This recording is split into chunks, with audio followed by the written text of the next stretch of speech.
Hello everyone, this is Raptor coming back at you yet again, and today I'll be playing a now obscure MMORPG called Ragnarok Online. For those of you who are around my age, in their late 20s, early 30s or so, this little game came out in a long time ago, 2002 to be exact. And it's a very, very old game, obviously, 18 years old this year. And yeah, it's still going. For a lot of people, they're probably unaware that the official servers are still up, and they are. They're still up in the developer country of Korea, and they're still up for the North American servers. And yeah, this is a very nostalgic game for a lot of people. And as you may have noticed, if you're an old classic player of Ragnarok Online, this town looks a little new. And it's actually not. This is actually Prontera. Let me see if I could move around a bit. Yeah, so unlike a lot of MMORPGs on the market, this game is purely click to move. There's no WASD controls. I don't think the developers have any plans to implement that, because Ragnarok Online, as you can see, is a 2.5D game, which is like 2D characters on a 3D background. So there's it's not a limitation. Like, the programmers could totally put in like WASD controls if they wanted to for movement, but given their focus now, it's not really a priority for them. So yeah, this is Prontera. Was updated, and it's very recently. I think probably as far back as 2017, so about 3 years ago, the developers in Korea updated Prontera to have these like updated design aesthetics. I think it looks nice. A lot of people in the RO community aren't too fond of it. There's still like some proportional stuff that's kind of weird, like, I mean, the boat is the kind of proportion to the characters, but then you have these crabs, and like, good grief, those are some giant crabs. And I mean, fantasy, there's like a lot of like large doors and stuff, and then the benches, you can go up on them and you can sit down.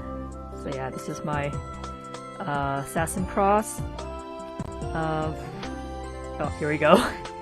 Yeah, so the economy in RO is pretty inflated for an 18-year-old game. It's like super inflated. A lot of stuff is going for like billions of in-game currency. So anyone new trying to get into the game, like, you really have to play the market like a stock market.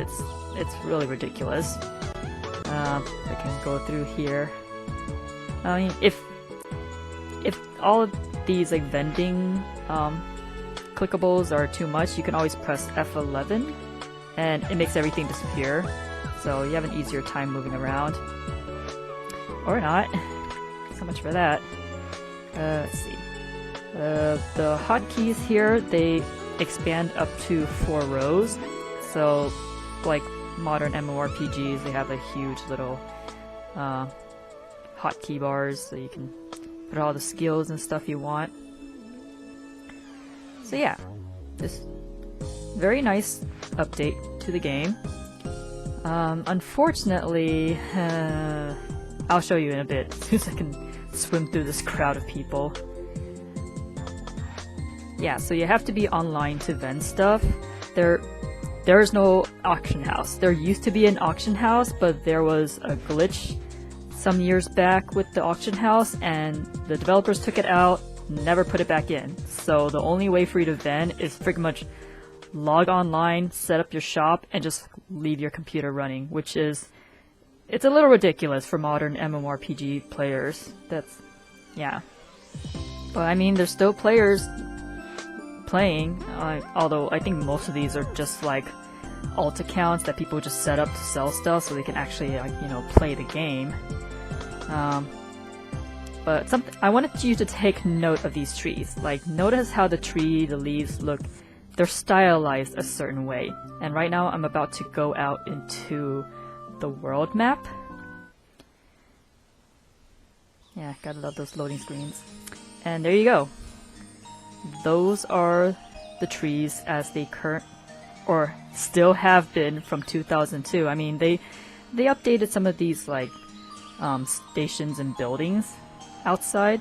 But yeah, Frontera is the only town in Ragnarok Online that has had that like stylistic update to them, or just graphical updates in general. The rest of the game is just, it's still stuck in 2002. Yeah, I see this little guard station here. This is the original style of Frontera. It's very polygonal, very, I guess it's kind of PS1 graphics. I mean, it's not bad. I mean, it's a stylistic choice, but given what they've done to Frontera that I showed you earlier and now, yeah, look at this bridge. This bridge is so like flat. I mean, there's textures on it, but it's very PS1. And then you see the water over here. It's very simple graphics. Monsters here are all 2D. And yeah, so a very unique thing to RO that I haven't really seen in a lot of MMORPGs is like they have looter monsters. So there's these monsters that are specifically programmed that if there's loot drops, like they'll, within range of the monster, they'll go after it and they'll steal it. So sometimes you'll come across these little looter monsters, you crack it open thinking you're just gonna, you know, pick up whatever drops it's supposed to have, and then you end up getting like someone's gear that is stole off from other players. So it's pretty funny because you just never know. And because there's monsters that have a loot mechanic, all the items in the game, they drop to the ground. Like they're actual item drops. They don't like pop up in like a drop menu like in most modern MMOs. So yeah, a lot of people like that about RO, others don't, because again with the looter monsters, it gets really frustrating when you get like a really good item drop and then the looter monsters come along and they snatch it up. And then it's not so much that they snatch it up. Sometimes even if you kill the monster, you might lose the drop entirely because the monsters have a certain, I guess you could say they have their own inventory. So if they loot too many items, like older items in the monster inventory will drop, like pretty much get deleted to like make space for the new items. So if you get a really good drop and the monster that happens to loot it had a full inventory, it was like, yeah, it gets really frustrating for people. But I mean, that's kind of part of its charm. Like there's like, I guess you could say the stakes are high for item drops and stuff. It's that kind of like, you go out there and you just don't know what's gonna happen. So there's that element of chaos that's really nice about RO that you don't see in other MMORPGs. Which, I mean, again, it's up to each individual player if they like that idea or not. I personally like it. I do wish more MMORPGs follow that kind of mechanic, but I can understand why a lot of MMORPGs don't have it, because they want to cater to as many people as possible, and that's kind of that's a frustrating mechanic to have. So here's the chat box. It's very wide. This is the same size or same width it's always been since 2002, but now you have the option to add like tabs, and then you can decide what kind of information you want to show up on here. So I mean, they've made a few like quality of life changes over the years. It hasn't all stayed the same since 2002. We have the quest log here, which is kind of weird, but like the developers chose to have like the quest log in this area, and then there's like all these status effects on the right side of the window, so there's really nothing that shows up on the top part of the UI other than like server announcements and stuff. Which, I mean, it's kind of a waste of space. I mean, because you can get so many status effects, and having it all on like the right side of the screen will take up a lot of space. Man, there's a lot of bugs here. Oh, there you go. The Gacha shop announcements. I mean, what can you say? Ragnarok Online isn't pay to play anymore. It's all microtransactions from here on out. You can't really cross the water in some areas, which is a little frustrating. Like I know you're wondering out there, is like, why can't you just cross the stream? It's like a tiny little stream. It's like, I can't. There's like some areas where you could go into the water area, like go into puddles and streams and stuff, but then there's some areas where it's like you have to find a bridge. And it gets pretty annoying. It limits exploration and stuff. So here's the UI. So it seems I got something new in my inventory. And it's not showing me what I have new, because usually when they have new items, it's supposed to like have like a pink highlight behind it. So I don't know why it gave me a new notification, but it's not showing me. Yeah, so this is an interesting UI feature that they added. So this is called Replay, and basically it's kind of like a bare bones OBS kind of deal, where you can like you can record your gameplay, and the game will record like all sorts of information. It will record like your battle messages, so it records like error messages, it'll record what item drops you have, EXP gains or loss. So this is like a really good tool, because you can record your gameplay, and if any issues arise, you can send it to the support team, and the support team can like draw the data they need to figure out what your problem is. So that's good, but the problem is, I mean, if you run into issues a lot, then you would have to keep that recording on a regular basis. But I mean, if you run into issues with like other players and you want to have a record of that, that's a really neat feature to have. And like other MMOs now, they have the daily login rewards. And then, of course, got cash shop. Let's see, tip of the day, they still haven't fixed that. Yeah, there's a lot of neat quality of life stuff they added, and then there's some like errors and stuff they've never fixed. I mean, it's fixed on the developer server in Korea, but here on the North American server, like for some reason the developers are super slow to send information to us. So we are behind like several years of updates that we just never get sent. And some of these like later updates, they require these little updates that came before, but we end up never getting those patches. So of course when we get them and the North American team tries to like test it and it breaks, and yeah, there's like little things that adds up. Skill trees, I mean, everyone has their own set of skills. So you have the job classes in RO.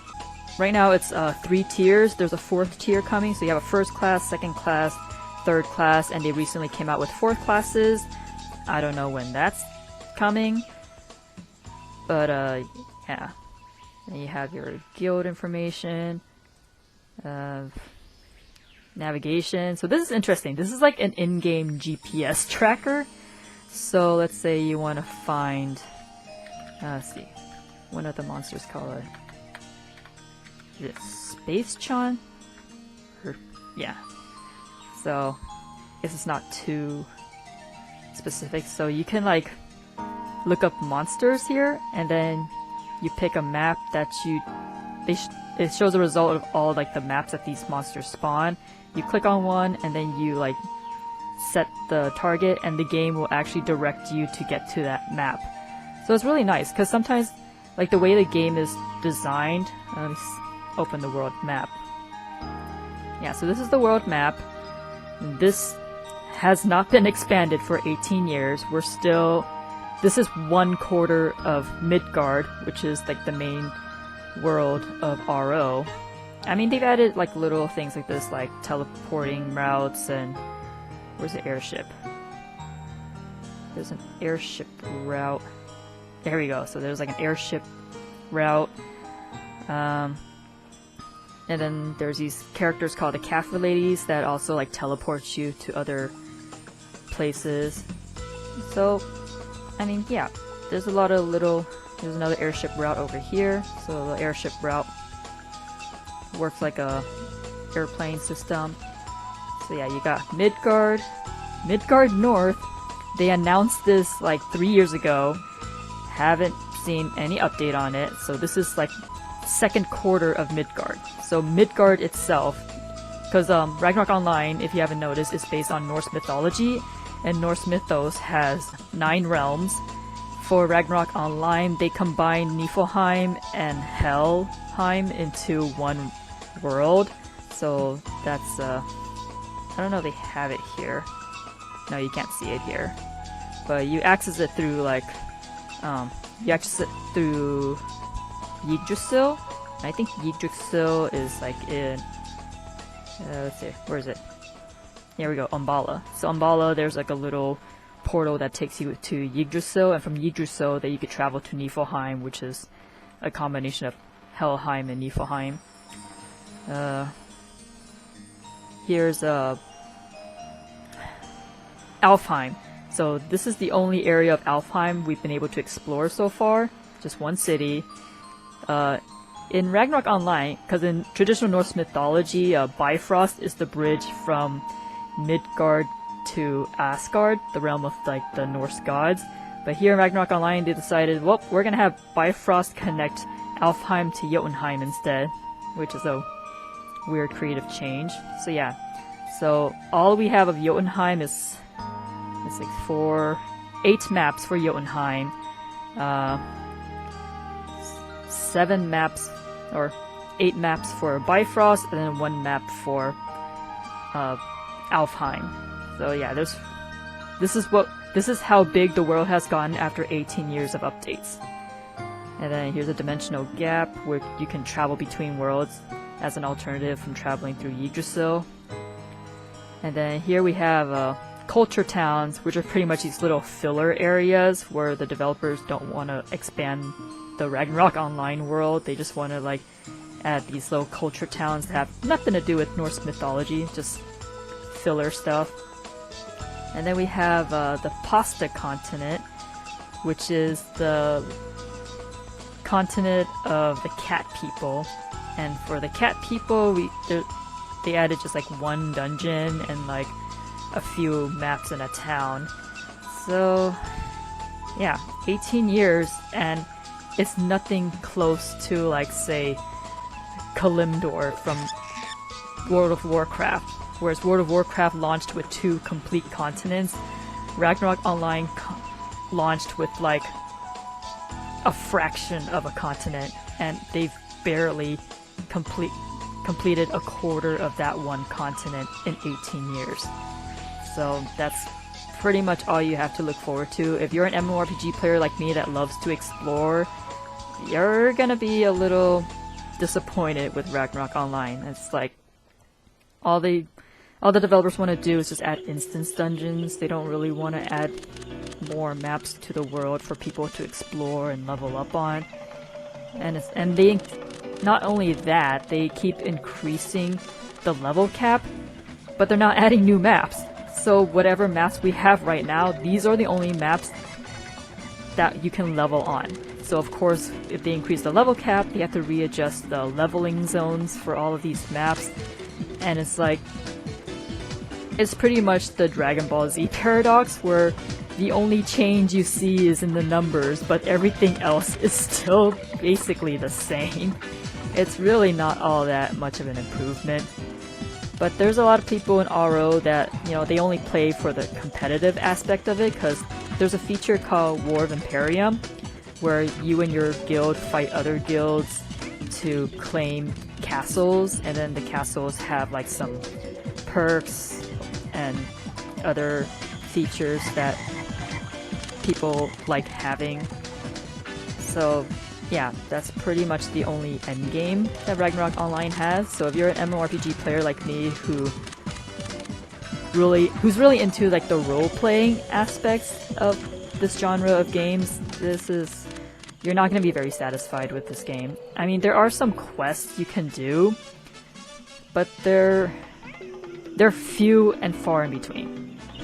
Like, I'm pretty sure there's probably about a dozen like main story quest lines in the game, and there's multiple like fetch quest kind of quests. So yeah, it's not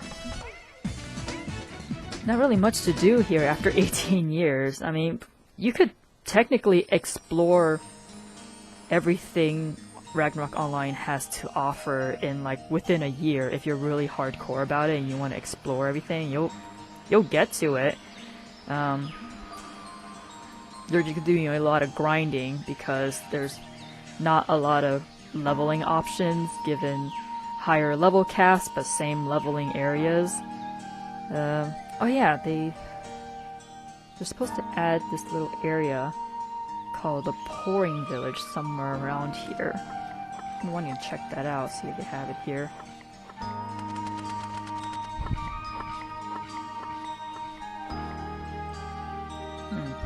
Oh, I think that's it. Is it? Or is that a quest? Oh.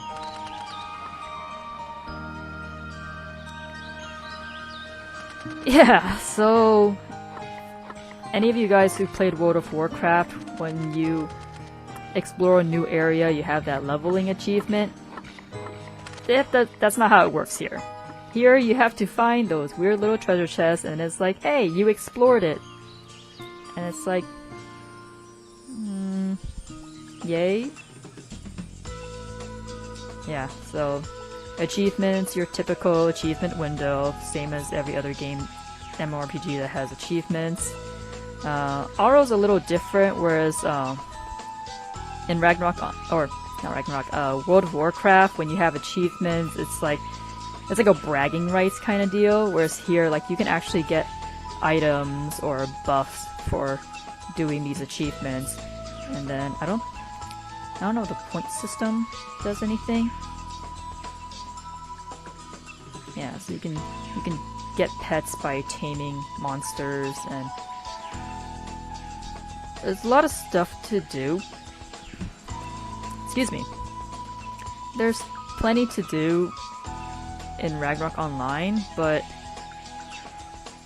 I don't know, I don't find them very satisfying because traditionally in an MMORPG, stuff takes time to accomplish, and that's fine. It's like MMORPGs are pretty much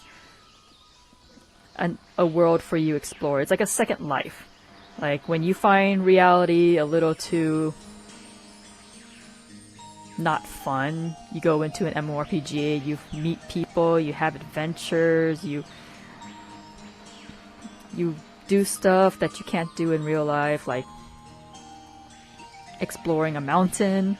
I mean, you could, but it's just, you have to drive and get climbing gear. Here's like, you just hop onto a mountain and get to exploring, and you get to kill monsters.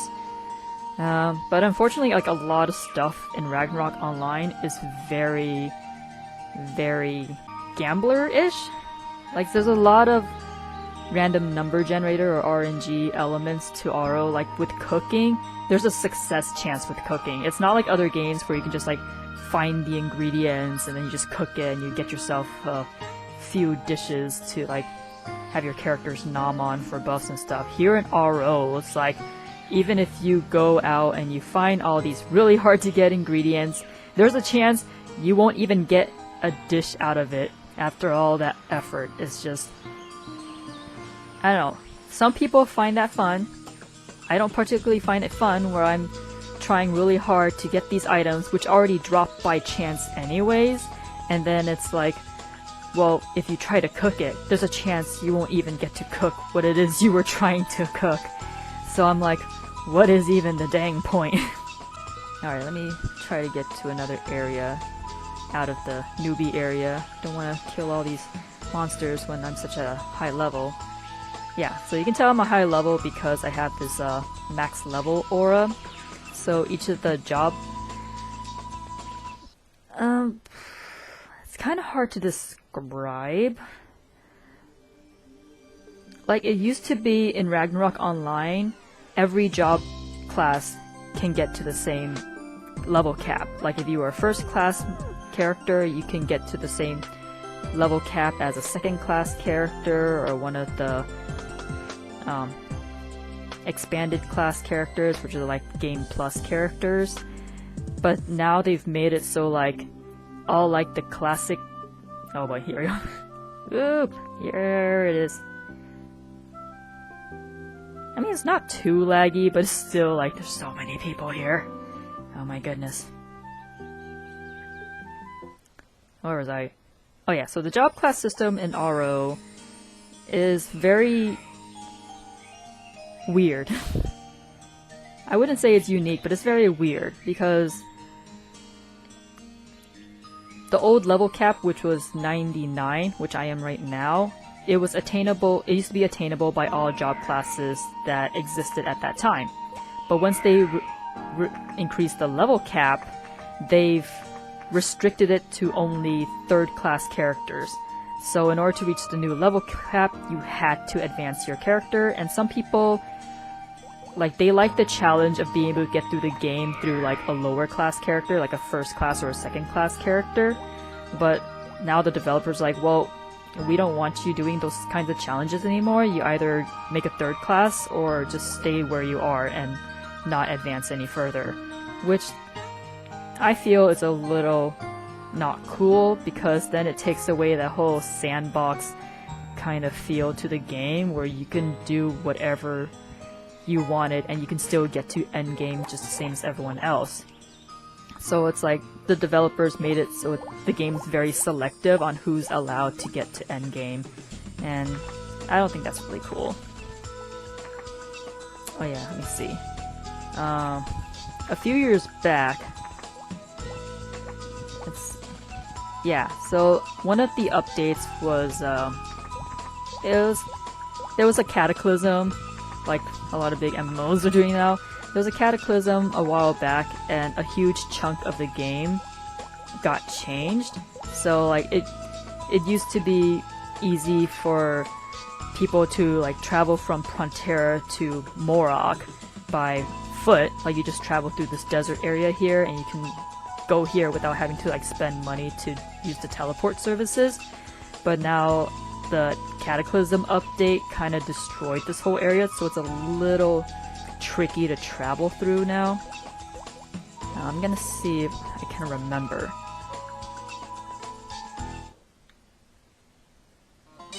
Oh gosh, no! I hate these. It's like so these things are called Mukas, and they're pretty much like the original creator of Ragnarok, which is the manhwa that Ragnarok Online is based on.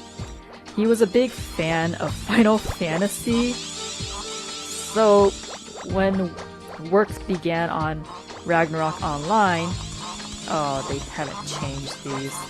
Yeah, this is not what Peko Pekos are supposed to look like. This is a North American cosmetic change that they did for Thanksgiving, and I guess they still haven't changed it back. Oh jeez. Oh my gosh, I hate these. So noisy. These didn't used to be on this map. This map used to have like desert wolf pups and stuff, and now it's those noisy. Ah. Sweet. Oh. Spoke too soon. So anyways, Ragnarok the manhwa, which is what Ragnarok Online is based on. The author really liked Final Fantasy, so of course he had to have a Cactuar type creature in Ragnarok Online. But unlike Cactuar in Final Fantasy, where all they do is bounce around, these guys bounce around and make that horrendous shrilling noise, and it makes you want to kill them over and over again. Alright, here we go. So this desert area is now Badlands, and as you can tell by the music, it is very, very Badlands. I don't know if those dimensional monsters are around because they're kinda too strong for me. So hopefully I will get through this. I mean, usually they're in like the center of the map. So as long as I stay on the outskirts, I should be fine. Let's see what I have. Okay. Well, I mean, they're high level monsters, so my cloaking skill won't be that much use. Alright, but I need to find soldier NPCs because then they'll take me to Morok. Here we go. Get me out of here, please. You're restricted from entering. Well, I'm already here. Yeah. I hate it when the game moves my windows without asking me.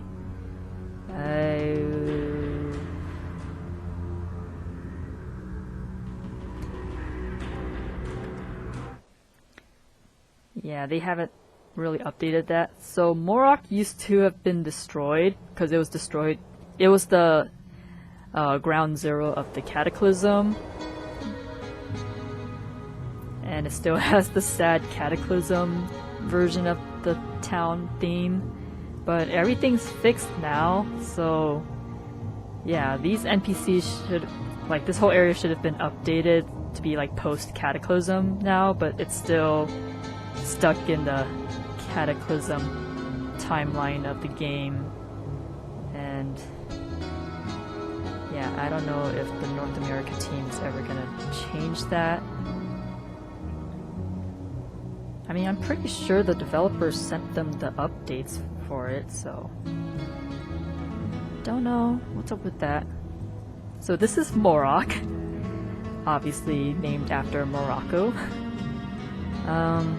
This is in the lore of Ragnarok Online, each job class has a hometown, and this is the hometown of all the Thief class characters. So my character is an Assassin Cross, which is a Thief class character. So this is technically my hometown. It's kind of a nice little like piece of lore that players can use to like roleplay and all that stuff. Yeah, Morok used to look way different because the Morok that's featured in the Ragnarok manga is a very different place from the Ragnarok Online version. And they originally designed this area to be like the manhwa area, but I guess during the beta test, a lot of players found it a little not useful, so they expanded it, and now players are saying, it's too big. And I'm like, well, what are you gonna do?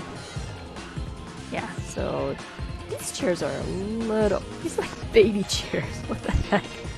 Yeah, so tiny. Yeah, the proportions, I don't know why the developers design some like the settings and environmental elements the way they have. I mean, the tents are like properly proportioned to the characters, but some of the other stuff isn't. And of course, Morok being based on Morocco, of course we have to have pyramids because I guess Egypt is close by. Bring you back to when I first started playing this game back in 2005. So yeah, it's been... Oh. Alright, let me shift the camera a little. Yeah, it's a little easier to see since there's no WASD recording or feature here. I don't need those. Yeah, so it's... Oh, that's an event monster. Never mind then. I'm like, that's supposed to be pigs in the pyramid. Let's see if I can remember how to get to the center. I had to travel to the center so many times because... what was it? Like, you have to take tests in order to advance your character. Like a real, like, Thief class progression job in real life, right? Yeah. So each of the job classes, you have to take tests to advance to the next job class, which is the developer's way of making sure if you're going to advance to the next job class, you better have mastered your current job class first. But over the years, a lot of people stopped taking it seriously because now we have wikis and game guides online, so people just look that up and they just like look up the answers and they cheat, basically. Yep. So every town you go to, there's gonna be like a certain area you have to go to do your job changes. There's also like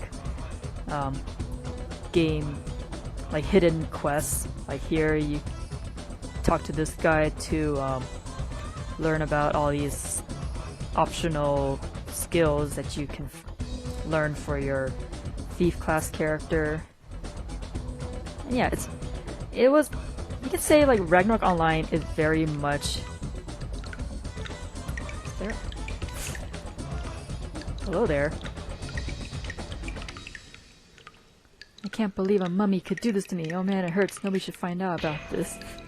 Pretend not to know anything. Because I'm an ass like that. What was I thinking about? Right, so, and anyways, the developers, they really developed the game around being like an actual RPG experience where you've got like side quests, hidden quests, like a little Easter egg kind of deal. And that's part of the fun of exploring Ragnarok Online, where you find all these hidden details in the world and you like earn them and add them to your character builds and all. But yeah, once they increase the level cap and then they lock job classes out of reaching the new level cap, it really stifles the ability to get to endgame using whatever character you want, because like it was that kind of flexibility that drew people into Ragnarok Online to begin with, and now that they've made it so like you have to be a certain job class to get to endgame, it really ruins the fun of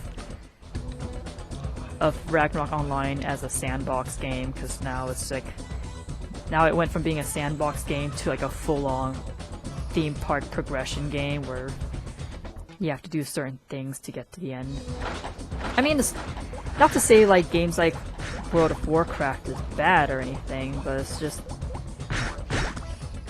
I don't know, it's just, it was something that made Ragnarok Online stand out from other MMORPGs, and I mean, I would forgive them for those changes if they, you know, expanded the world map and make it so when they expand the level cap, there's more areas to explore because of the level cap. But if there's no new areas to explore with the new level cap, it's like, what is even the point? Why increase the level cap if you're not really adding anything new for players to play in, you know? So yeah, there's a lot of good things about Ragnarok Online I like. I mean, I've kept with it for like 15 years. It's kind of funny how I got into this game because my friends in high school were the ones who told me about Ragnarok Online and all the stories and all the adventures they had with their friends and their guildies, and they were like, man, we really want you to be part of this world that we're like interacting in and stuff, and they made it sound like really cool, and it was cool when I first started playing. But then as the years dragged on, and then the community found out that the developers had intentionally not sent updates on a regular basis, and now we're like years behind on a lot of updates that the game really needs, and then they update Frontera but leave the rest of the game in like the PS1 era. It's just, it's hard to still love this game for what it had back then.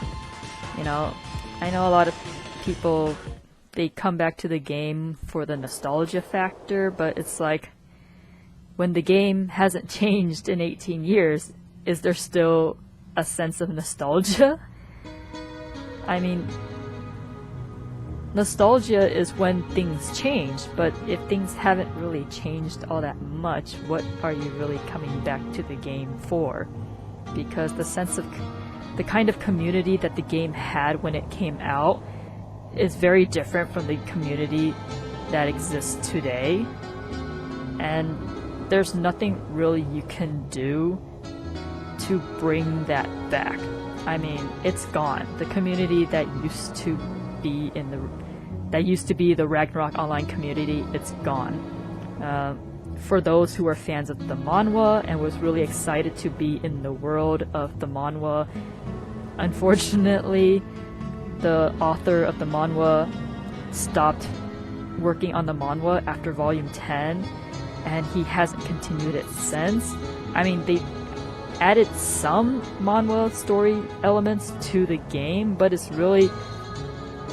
the story is not continuing. I mean, they've added quest lines to expand some of the stories in RO, but again, they haven't really added that much. It's like on episode 17, but each episode update is pretty much about like maybe 6 months of content, and each episode update we get, there could be like 2 to 3 years in between when they actually make it and when they send it to us. So it's like, once they get it to us, we'll get it done in like, we'll explore every aspect of it in about 4 to 5 months, and then it's like, well, now we gotta wait 2 to 3 years for the next update, which we'll get through really quickly. And it's,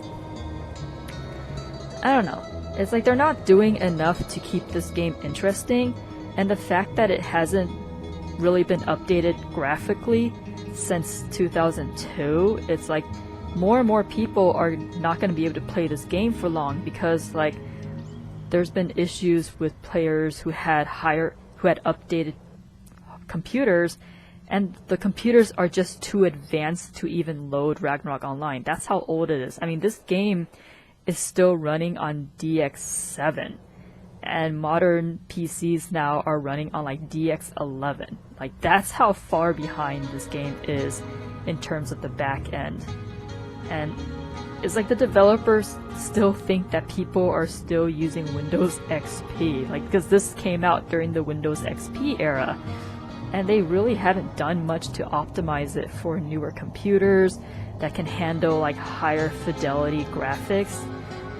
So I mean, what can you do? It's a depressing future for Ragnarok Online, which is a shame, because a lot of people really loved this game and loved what it had to offer back then, and to see like the developers scorn it in favor of mobile games like every other game developer has these days.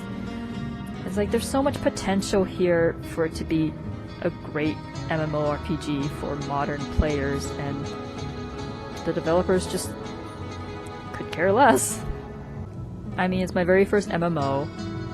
All the high school friends that introduced me to it left soon after I was introduced to it. I guess they had like, there was some like guild drama or something I wasn't even part of, so I got introduced to the game and just like left to fend for myself. So I mean, I don't resent my friends for doing that to me. I'm sure they had their reasons, and I just happened to come into the game too late to really enjoy it with them, which, I mean, it happens. But I mean, I stuck it out with the game for 15 years because, again, it's my first MMORPG.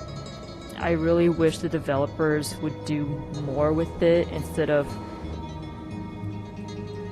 neglect it for their mobile game investments, because there's so much good that this game could have if it was taken care of as well as other companies have with their AAA MMOs. I guess that's it for my journey here. This is my goodbye to the IRO community. I love and hate you guys, but I mean, that's just how it is. I probably won't be working on the Ragnarok wiki any longer. I mean, I'll make my final updates on the Ragnarok webtoon, and that will be it. This is my goodbye to Ragnarok Online in general. There's bigger, better games out there for me to spend my time on. I've spent 15 years of my life on this game, and I feel it's time for me to hang up my hat and say goodbye. I mean, I've made a lot of friends through this game, had a lot of fun stories and adventures, But given the future of this game, it's really pointless for me to hang on to this game any longer. And I wish you the best, Ragnarok Online. I really do. So until next time, this is Zeroraptor, signing off. Laters.